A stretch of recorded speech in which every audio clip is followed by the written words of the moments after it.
ہاں میرے بھائیوں دوستوں عزیزوں بزرگوں، جن ماؤں کو اور جن باپوں کو اس کی تمنا ہوتی ہے کہ اولاد کسی لائق بنے تو اتنی بڑی قربانیاں دینی پڑتی، اتنی بڑی قربانیاں دینا پڑتی۔ ان قربانیوں کے بعد بایزید بنتے ہیں، ان قربانیوں کے بعد حسن بصری بنتے ہیں، ان قربانیوں کے بعد جنید بغدادی بنتے ہیں، ان قربانیوں کے بعد زکریا اور الیاس بنتے ہیں، ان قربانیوں کے بعد اشرف اور رشید بنتے ہیں۔ ایک قربانی ہوتی ہے ماں باپ کی، رونا دھونا ہوتا ہے ماں باپ کا، اللہ سے تعلق ہوتا ہے ماں باپ کا، گرم گرم آنسو ہوتے ہیں ماں باپ کے، راتوں کی آہوزاری ہوتی ہے ماں باپ کی، اس پر فیصلے ہوتے ہیں کہ ہاں اس کی نسل سے ہمیں دین کا کام دینا، اس کی نسل میں ہمیں دین پہنچانا۔ میرے بھائیوں دوستوں عزیزوں بزرگوں، یہ جتنے یہ بچے بیٹھے ہوئے ہیں، بالکل یہ بات کہی جا سکتی ہے کہ یقیناً ان کے ماں باپ کا کوئی عمل اللہ کے ہاں محبوب تھا، جس کے نتیجے میں اللہ نے یہ قرآن کی دولت انہیں عطا فرمائی، جس کے نتیجے میں یہ حافظ قرآن بنے۔ لیکن میرے بھائیوں دوستوں عزیزوں بزرگوں، یاد رکھو خالی حافظ بنا دینا کام نہیں ہے، ان کے حفظ کی حفاظت کرنا بھی ہماری اور تمہاری ذمہ داری ہے۔ ایسا نہیں ہو سکتا کہ تم ایک بیٹے کو ڈرائنگ روم میں بٹھا کر ٹی وی پر ننگے ڈرامے دکھاؤ اور دوسرے کمرے میں تم اپنے حافظ بیٹے سے یہ کہو کہ جی تم حافظ جی ہو، تمہیں ٹی وی نہیں دیکھنا ہے۔ یہ ناممکن، ایسا نہیں ہو سکتا۔ جب یہ علم دیا ہے تو پھر اس کا ماحول بھی دو، پھر اس کا ماحول بھی دو۔ گھر کے اندر ایسا ماحول بناؤ جہاں قرآن کی حفاظت ہو سکے، گھر کے اندر ایسا ماحول بناؤ جہاں علم دین کی حفاظت ہو سکے۔ ان کی قدر کرو اور یاد رکھو اللہ کے اس علم کو حاصل کرنے والا، اللہ کے اس علم کو حاصل کرنے والا کبھی مغروب نہیں ہوتا، کبھی مغروب نہیں ہوتا، کبھی متاثر نہیں ہوتا، کبھی کسی کے سامنے جھکتا نہیں ہے۔ یہ اللہ کا علم ہے، یہ اللہ کا علم ہے، اور اس کی قدر جب آپ کرو گے تو دنیا والے قدر کریں گے، اور جب آپ قدر نہیں کرو گے تو دنیا بھی اس کی قدر نہیں کرے گی۔ اس لیے جب آپ نے اتنا بڑا کام کر لیا کہ ان کی زندگی کے اتنے بڑے حصے کو فارغ کر کے ان کو قرآن پر لگا دیا، اور الحمدللہ اللہ نے فضل فرمایا ان کے سینوں میں قرآن آ گیا۔ ایک ہے قرآن کا پڑھنا، ایک ہے قرآن کا یاد کرنا، اور ایک ہے قرآن پر عمل کرنا، اور ایک ہے قرآن کو پھیلانا۔ تو ابھی ایک کام ہوا ہے، قرآن یاد ہوا ہے، ابھی قرآن کو پر عمل کرنا ہے اور قرآن کو دنیا کے بسنے والے انسانوں تک پہنچانا ہے۔ جب یہ سیڑھی آپ نے طے کروا دی تو اب ابھی سیڑھی کا راستہ کھولے رکھنا یہ آپ کی ذمہ داری ہے، آپ اس کی فکر کریں۔ میرے بھائیوں دوستوں عزیزوں بزرگوں، جس طرح آپ MBBS میں سلیکشن ہو جانے والے لڑکے کے لیے وقت بھی فارغ کر دیتے ہو، پیسہ بھی کہیں نہ کہیں سے لا کر جمع کرتے ہو کہ 4 سال 5 سال 6 سال 8 سال جو خرچ ہوگا دیں گے، کیوں؟ امید یہ ہے کہ یہ ڈاکٹر بن جائے گا۔ میرے بھائیوں دوستوں عزیزوں بزرگوں، یہ ڈاکٹر بنے گا، میرے تمہارے جیسے انسانوں کے جسموں کا ڈاکٹر بنے گا، اس جسم کا ڈاکٹر بنے گا جس جسم کا فنا 70 اور 80 سال کے بعد ہو جانا ہے۔ اللہ نے ان کو جو علم دیا ہے، اور اس سے آگے جب یہ علم حاصل کریں گے یہ اس طبقے کے ڈاکٹر بنیں گے جس کو فنا نہیں ہے، جو باقی رہنے والی ہے۔ یہ روح کے ڈاکٹر بنیں گے جو دنیا میں بھی اور آخرت میں بھی ہمیشہ باقی رہنے والے ہیں۔ اس پر مال کا لگانا، اس پر وقت کا لگانا، اس پر ان کو فارغ کرنا کہ نہیں تم علم حاصل کرو، تم اللہ کے دین کا کام کرو، تم اللہ کے لیے فارغ ہو، یہ ذمہ داری ہے ہماری اور آپ کی، ایک بہت بڑی ذمہ داری ہے، ماں باپ کی ذمہ داری ہے، پھر ان پڑھنے والوں کی ذمہ داری ہے، ان طلباء کی ذمہ داری ہے، ان حفاظ کی ذمہ داری ہے کہ ماں باپ نے تم کو ایک بڑے اہم مقصد کے لیے فارغ کیا، ایک بڑی ذمہ داری تمہارے کندھوں پر ڈالی۔ الحمدللہ یہاں جتنے بیٹھے ہیں سب سمجھدار ہیں، سب بالغ ہیں، سب عقل مند ہیں، یہ اپنے کیے کہ خود ذمہ دار ہے، اللہ کے ہاں ان کو خود اپنا حساب و کتاب دینا ہے۔ اس لیے اب ان کی بھی ذمہ داری ہے کہ اپنے بارے میں یہ سوچ کر فیصلہ کریں، کوئی قدم اٹھائیں تو یہ سوچیں کہ میں حافظ قرآن ہوں، میری زبان کا نکلا بول، میری اٹھنے والی آنکھ، میرا اٹھنے والا قدم، میرا اٹھنے والا ہاتھ میرے حفظ قرآن پر کہیں یہ تہمت تو نہیں بن جائے۔ یہ ان کی ذمہ داری ہے کہ پوری امانت داری کے ساتھ، قرآن کی عظمتوں کے ساتھ، قرآن کی محبتوں کے ساتھ اپنی زندگی کو پاک صاف ستھرا بنانے کی کوشش کریں۔ ماحول آپ کو دینا ہے، کام انہیں کرنا ہے، اسباب آپ کو جمع کرنے ہیں، آگے انہیں بڑھنا ہے، یہ ان کی ذمہ داری ہے۔ اس وقت کی سب سے بڑی ضرورت ہے مدارس کے اندر، علاقوں کے اندر، مساجد کے اندر کہ لوگوں کی ذہن سازی کی جائے، ذہن واش کیا جائے، ذہن دھویا جائے، ذہن کی صفائی ستھرائی کی جائے، ورنہ سوشل میڈیا نے اور پوری دنیا کی اس لابی نے جو اسلام کو بدنام کرنا چاہتی ہے، ایک ایسا اسلام انٹرنیٹ کے ذریعے سے دنیا کو متعارف کرا دیا ہے جس اسلام میں سب کی منچاہی چیزیں ہوں، بس نام عبداللہ اور عبد الرحمن۔ یہ ذہن سازی ان کی ذمہ داری ہے، مدارس کے علماء کی ذمہ داری، مساجد کے ائمہ کی ذمہ داری کہ اپنی مسجد کے اندر باقاعدہ گھنٹہ 2 گھنٹہ لوگوں کو یہ معلوم ہو کہ تمہارے ذہن میں پیدا ہونے والے سوالات کے جوابات اس مسجد میں ملیں گے، تمہارے اشکالات کے جوابات اس مسجد میں ملیں گے، جو بات نہیں سمجھ میں آ رہی ہے اس مسجد میں تم کو اس کا جواب ملے گا۔ ذہن سازی کا کام علماء کی ذمہ داری ہے، ائمہ کی ذمہ داری ہے۔ علماء کا کام صرف نماز پڑھا دینا نہیں بلکہ امت کی قیادت کرنا، امت کی ذمہ داری کو سنبھالنا، امت کو آگے بڑھ کر لے کر چلنا، یہ ذمہ داری ہے۔ اور عوام کی ذمہ داری ہے کہ علماء کو فارغ کریں کہ آپ فارغ ہیں دین کی خدمت کے لیے، آپ فارغ ہیں دین کے کاموں کے لیے، آپ فارغ ہیں اعلاء کلمت اللہ کے لیے، آپ فارغ ہیں لوگوں کی ذہن سازی کے لیے، آپ بے فکر ہو جائیں اپنی ضروریات سے، آپ بے فکر ہو جائیں اپنے گھر کے مسائل سے، یہ سب ذمہ داری ہم اٹھائیں گے۔ ذرا سوچنے والی بات، اللہ نے مان دیا ہے، ادھر ادھر مال خرچ ہو رہا ہے اور پتہ نہیں کہاں کہاں خرچ ہو رہا۔ کبھی ہم نے سوچا کہ ہم نے اپنے مسجد کے امام کے لیے کیا کیا، ہم نے اپنے مسجد کے مؤذن کے لیے کیا کیا، اور یہ امام اور مؤذن ان کا مقام کتنا بڑا ہے، اللہ اکبر۔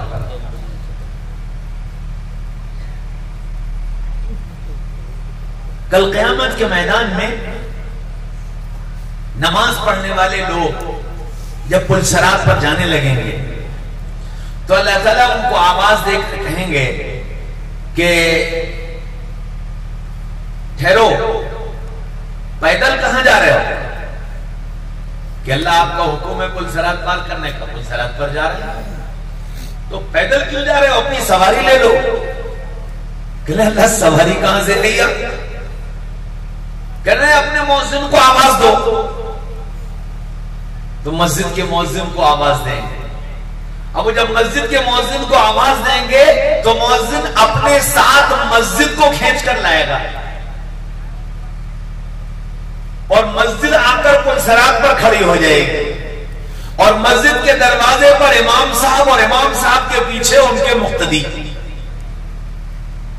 اب مؤذن اس مسجد کو لے کر پل صراط پر چلے گا، اور جیسے ہی یہ مسجد پل صراط پر چڑھے گی امام صاحب سارے مقتدیوں کو لے کر مسجد کے اندر چلے جائیں گے، اور پھر وہ مؤذن صاحب اس مسجد کو ایسے لے کر جائیں گے جیسے کشتی دریا کے اندر چلا کر، اور یوں یہ مسجد پوری ان کو پل صراط پار کرا دے گی۔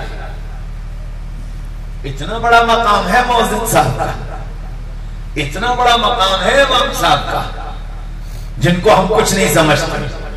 محلے کا ہر آدمی جو اپنے گھر کے چوکیدار سے بھی ڈرتا ہے، لیکن مؤذن صاحب کو آ کے ڈانٹتا ہے۔ جس کو اپنی بیوی سے ڈر لگتا ہے وہ بھی آ کر کے مؤذن صاحب کو ڈانٹتا ہے، سمجھتا ہے کہ سب سے زیادہ حق میرا یہی چل سکتا ہے۔ مسجد کی صفائی، مسجد کی خدمت، مسجد کی دیکھ بھال، یہ مؤذن نوکر نہیں ہے، مؤذن کی ذمہ داری نہیں ہے، یہ میری ذمہ داری ہے، میری ذمہ داری، ہر مصلی کی ذمہ داری، ہر مسجد میں آنے والے کی ذمہ داری کہ وہ مسجد کی صفائی کا خیال کرے، مسجد کو صاف ستھرا رکھے، مسجد کو گندا نہ کرے۔ لیکن ہائے افسوس، بازار کی مسجدیں تو اب سراپا گندگی کرنے کے لیے بن گئی۔